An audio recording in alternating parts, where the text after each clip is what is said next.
একদিন গ্রামের এক মেয়ে তার দুই বন্ধুকে নিয়ে মোটরভ্যানে করে জঙ্গলের দিকে রওনা দিল। সঙ্গে ছিল একটি ছোট কুকুরছানা।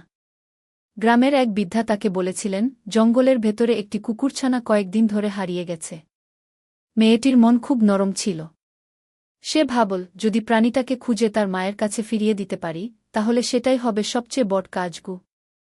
জঙ্গলের ভেতরে ঢুকে তারা চারদিকে খোঁজাখুঁজি শুরু করল। গাছপালা আর ঝোপঝাড়ের মাঝে হাঁটতে হাঁটতে হঠাৎ মেয়েটির চোখে পড়ল ছোট্ট একটি প্রাণী নড়াচড়া করছে। সে সাবধানে কাছে গিয়ে দেখল সেটি ক্ষুধার্ত ও ভীত একটি কুকুরছানা। কুকুরছানাটিকে কোলে নিয়ে সে খাবার ও পানি দিল। কিছুক্ষণ পর প্রাণীটি একটু স্বাভাবিক হল। তারপর তারা আশেপাশে খুঁজতে লাগল তার মাকে। অনেক খোঁজার পর অবশেষে কুকুরছানার মা এসে হাজির হল। মা ও বাচ্চার মিলন দেখে সবার চোখে আনন্দের ঝিলিক ফুটে উঠল। মেয়েটি বুঝল, পৃথিবীতে মানুষের মতো প্রাণীদেরও ভালোবাসা আর পরিবারের প্রয়োজন হয়। সেদিন বাড়ি ফেরার সময় তার মনে একটাই কথা ঘুরছিল, দয়া ও ভালোবাসা কখনো বৃথা যায় না।